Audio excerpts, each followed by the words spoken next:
या देवी सर्वभूतेषु बुद्धिरूपेण संस्थिता नमस्तस्यै नमस्तस्यै नमस्तस्यै नमो नमः।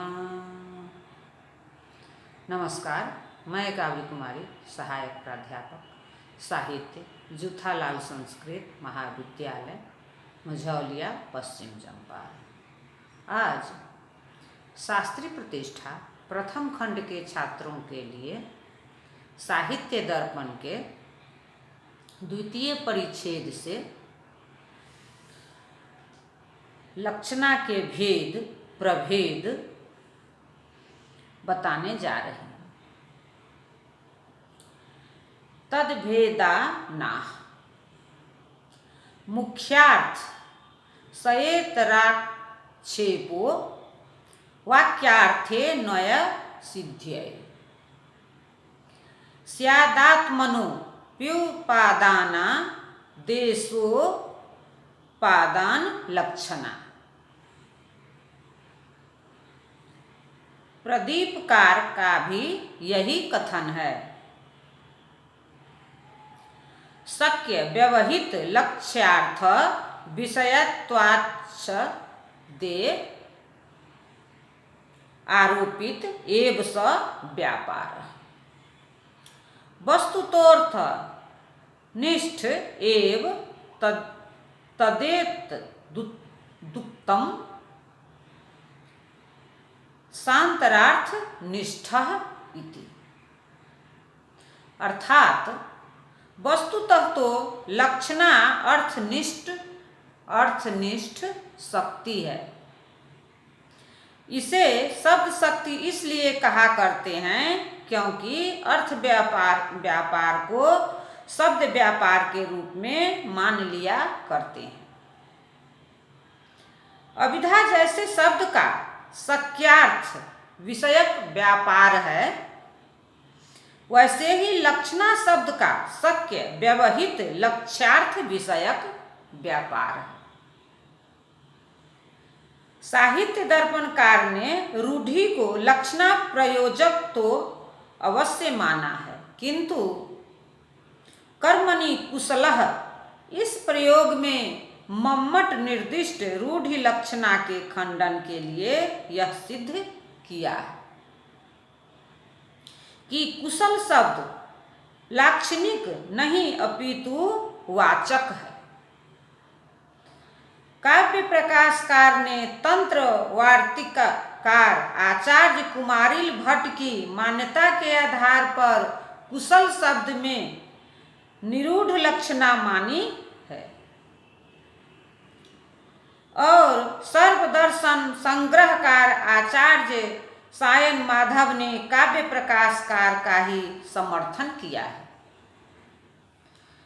तत्र कर्मणि कुशल इत्यादि रूढ़ि लक्षणाया उदाहरणम कुशांग लालितीति व्युत्पत्त्या दर्भादान कर्तरि यौगिकं कुशल पदम विवेचकत्वा सारूप्यात् प्रवीणे प्रवर्तमान मनादि वृद्ध व्यापार वृद्ध व्यवहार परंपरानुपातित्वेना विधानवत् प्रयोजनम नपेक्ष्य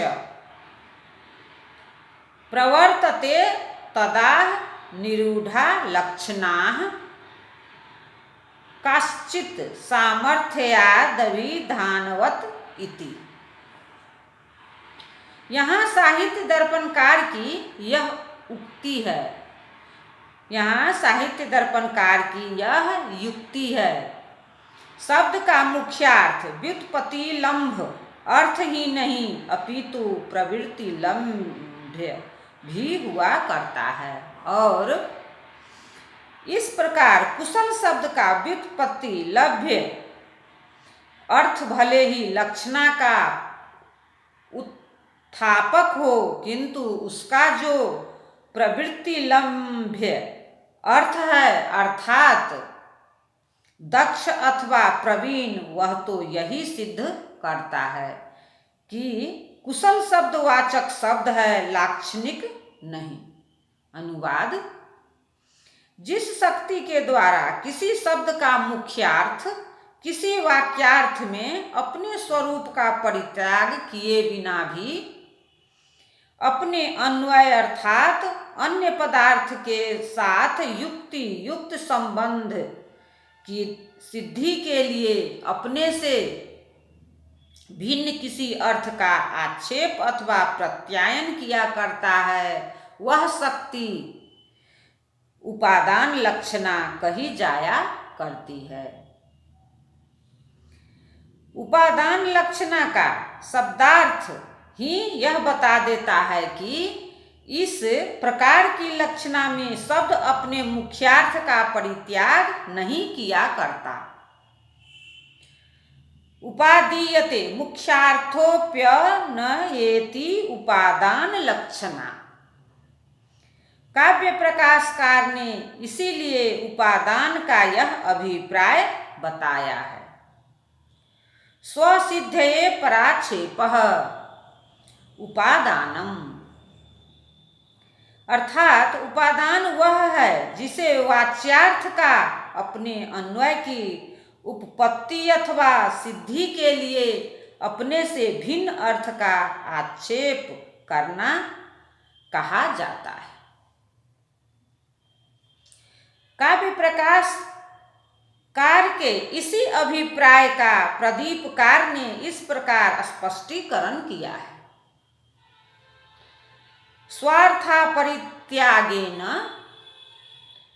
परार्थ लक्षण मुपादानम, अर्थात स्वार्थ परित्याग के बिना ही स्वार्थ भिन्न अर्थ का प्रत्यायन उपादान है। यह उपादान लक्षणा ही वैयाकरणों की अजह तो स्वार्था वृत्ति है, जिसका बड़ा सुंदर उदाहरण काकेभ्यो दधि रक्षताम यह प्रयोग है, जहाँ काक शब्द अपने वाच्यार्थ को रखते हुए ही एक वाच्यार्थ भिन्न अर्थ अर्थात दध्युप घातक प्राणी मात्र का अवबोध कराया करता है। आचार्य भर्तृहरि की इस प्रसंग में यह उक्ति बड़ी सुंदर है। काकेभ्यो रक्षताम सर्परीति सर्पीरीति बालोपि चोदितः, उपधात परे वाक्ये न स्वादिभ्यो न रक्षति, अर्थात यदि किसी बालक को भी कहा जाए काकेभ्यो रक्षताम सर्पिः अथवा दधि, तो यह यही समझता है।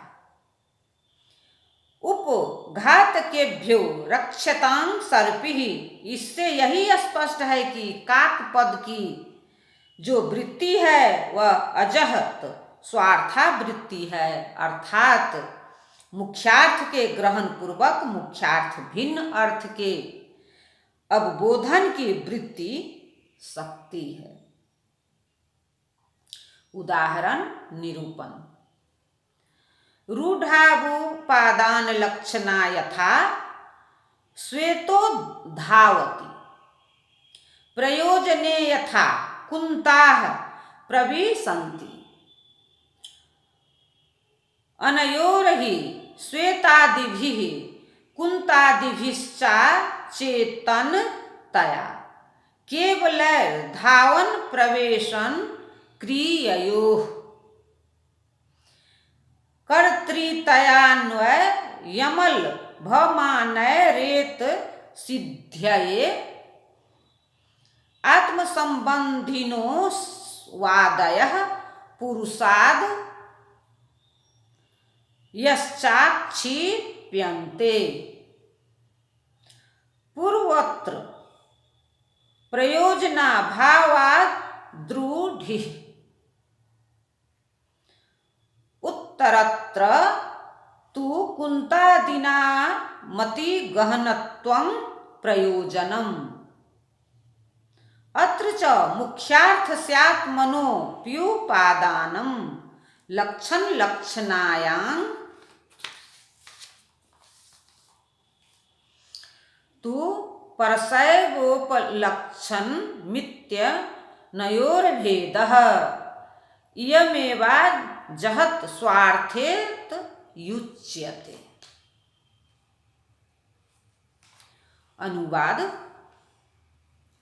यह उपादान लक्षणा रूढ़ि अथवा प्रयोग प्रवाह की दृष्टि से श्वेतो धावति, सफेद दौड़ रहा है इत्यादि प्रसंगों में और प्रयोजन अथवा अभिप्राय विशेष के प्रकाशन की दृष्टि से कुंताः प्रविशन्ति, भाले प्रवेश कर रहे हैं इत्यादि प्रसंगों में देखी जा सकती है। यहाँ पहले अर्थात श्वेतो धावति और दूसरे अर्थात कुंताः प्रविशन्ति। कुंताः प्रविशन्ति इत्यादि उदाहरणों में यह स्पष्ट है कि श्वेत सफेद रंग और कुंत भाला दोनों चेतना शून्य वस्तुएं हैं और इसलिए अपने आप में न तो श्वेत ही दौड़ने की क्रिया के कर्ता के रूप में संबद्ध प्रतीत हो सकता है और न कुंत को ही प्रवेश करने की क्रिया के कर्ता के रूप में समन्वित समझा जा सकता है। अब इन वाक्यों में श्वेत और कुंत रूप पदार्थों के दौड़ने और प्रवेश करने की क्रियाओं के कर्ता के रूप में समन्वित होने के लिए यह आवश्यक है कि ये अपने से भिन्न किंतु किसी न किसी संबद्ध समवाय अथवा संयोग से संबद्ध अर्थों जैसे कि घोड़े और मनुष्य आदि का आक्षेप अथवा प्रत्यायन करा दे। यहाँ पहला अर्थात श्वेतो धावति आदि उदाहरण तो रूढ़ि में उपादान लक्षणा का उदाहरण है, क्योंकि इसमें किसी अभिप्राय विशेष का प्रकाशन नहीं किया जा रहा। इस प्रकार की भाषा तो वस्तुतः प्रविशन्ति आदि के संबंध में तो यह स्पष्ट ही है कि यहाँ एक अभिप्राय विशेष का प्रकाशन किया जा रहा है और वह अभिप्राय विशेष है कुंतो भालो। कुंतो को भाला को कुंतो कहते हैं। भालों की अति गहनता किसी घने जंगल के वृक्षों की सी असंख्यता जिसके देखते लोग भाग खड़े हों।